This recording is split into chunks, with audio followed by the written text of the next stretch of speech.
हे अघोरी दुष्ट काम करणारी स्त्रीच आहे हे नक्की.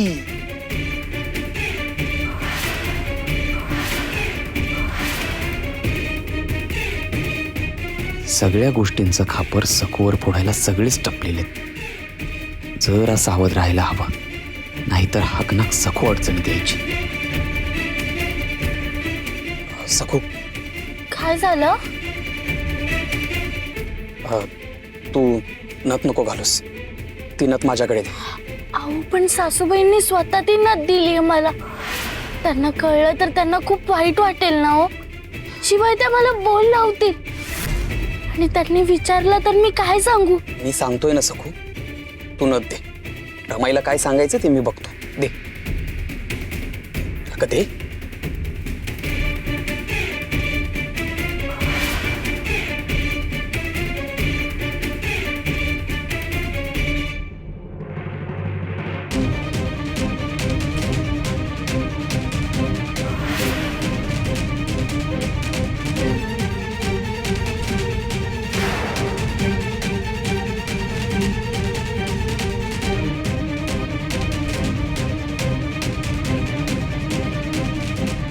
चल सखू. या दिगूने सखूला घातलेली नथ काढायला लावली का? रामराम मंडळी. तर आज आपण या कीर्तनाचं विशेष प्रयोजन केलेलं आहे. आजच्या आपल्या कीर्तनकार मूर्ती लहान पण कीर्ती महान अशाच आहेत. पंचक्रोशीत त्यांचं विशेष कौतुक आहे. आणि सखूताई या आदरणीय सावकारीण मनोरमाबाई यांच्या सुनबाई आहेत. सखूताईंचे वडील शिवप्पा हे मोठे विठ्ठल भक्त आणि प्रख्यात कीर्तनकार आहेत बघा. आणि तोच वारसा सखूताईंकडे आलेला आहे. आज गावात कीर्तन ठरवलं आणि गावात अशुभ अप्रिय अशी घटना घडली आणि त्यामुळे समध्यांच्याच मनात कालवा कालव झाली आहे बघा. आणि अशा परिस्थितीत आपण समध्यांनी एकत्र येऊन देवाला प्रार्थना करावी, नामस्मरण करावं आणि सगळ्या गावाला या संकटातून वाचवावं अशी आपण देवाकडे आळवणी करूया. त्यासाठी या कीर्तनाचं नियोजन केलेलं आहे. आणि आता मी आपल्या आजच्या कीर्तनकार सखूताई यांना विनंती करतो की त्यांनी कीर्तनाला सुरुवात करावी.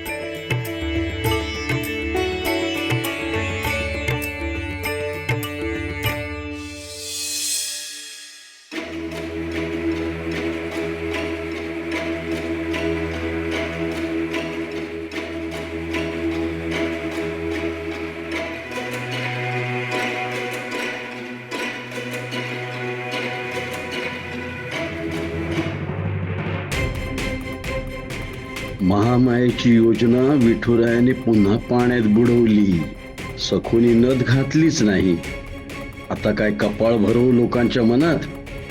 बरी अद्दल घडली. काही नाही, महामाया इथे यायलाच हवी होती. मोठी विठ्ठलाचा राग राग करते ना. बघ म्हणा, सून कीर्तन करणार आणि उच्च कुलीन कुलदीपक दिगुशेठ टाळ वाजवणार. वहिनीच्या धूर्तपणाचा पार कचरा केला. काय हो, काय एवढं कौतुकाने हसताय तुम्ही? अरे बाबा, सोनबाईचं कौतुक नको का करायला? पण कसं आहे ना, कीर्तन करताना नाकात नथ असायला हवी ना. तुला काय वाटतं? अहो सावकार, तसा कीर्तनाचा आणि नथीचा काय संबंध? पण सून तुमची, ते तुमचं तुम्ही ठरवा. आम्ही कीर्तन ऐकायला आलो या. बोला, पुंडलिकावर दे. श्री ज्ञानदेव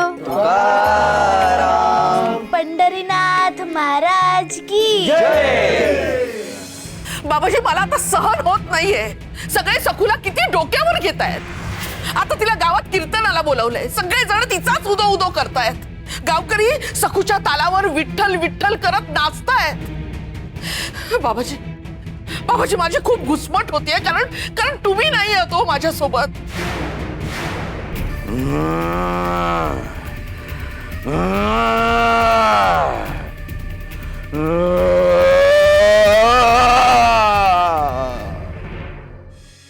मंडळी, आज कितीतरी दिवसांनी मी विठुरायाच्या कृपेने कीर्तनाला उभी राहिली. तुमचे आशीर्वाद असू द्या. आपण सुरुवात अभंगाने करणार आहोत. हा अभंग माझ्या सगळ्यात आवडीचा आहे. विठू माझा लेकुरवाळा, संगे गोपाळांचा मेळा. संत जनाबाईंचा अभंग आहे हा, ज्यांना विठुरायाने दळताना कांताना साथ दिली. पित्याच्या मायेने नाव माकू घातलं, तोच विठुराया सगळ्या संतांची लेकुरवाळी माऊली होऊन कसा राहिला हे सांगताना त्या म्हणतात, विठू माझा लेकुरवाळा, संगे गोपाळांचा मेळा. त्या म्हणतात की तो देव नाहीये, तो सगळ्या जगाला सांभाळणारा पिता आहे. मुलं तरी बघा ना कशी आहेत. निवृत्ती दादा खांद्यावर आहेत, सोपान देवाचा हात धरलाय. आणि ज्ञानियांचा राजा तो पुढे चाललाय. मागे मुक्ताई, आधी मायेचं रूप येतंय.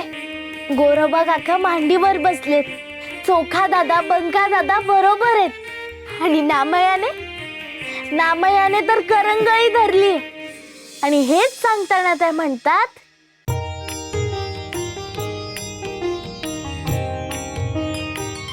विठू माझा लेकुरवाळा, संगे गोपाळांचा मेळा. विठू माझा लेकुरवाळा, संगे गोपाळांचा मेळा. निवृत्ती हा खांद्यावरी, सोपानाचा हात धरी. निवृत्ती हा खांद्यावरी, सोपानाचा हात धरी. पुढे चाले ज्ञानेश्वर, मागे मुक्ताई सुंदर. पुढे चाले ज्ञानेश्वर, मागे मुक्ताई सुंदर. विठू माझा लेकुरवाळा, संगे गोपाळांचा मेळा. विठू माझा लेकुरवाळा, संगे गोपाळांचा मेळा. सखू अशी कोंडी करते की माझे दोन्ही हात बांधले जातात. कशी आवरू मी ह्या मुलीला? सांगा बाबाजी, कशी आवरू? संपवा, काही करून या सखूला संपवा. गुरुजी कृपा, बाबाजी काहीतरी मार्ग काढा. मला आता हे सहन होत नाहीये.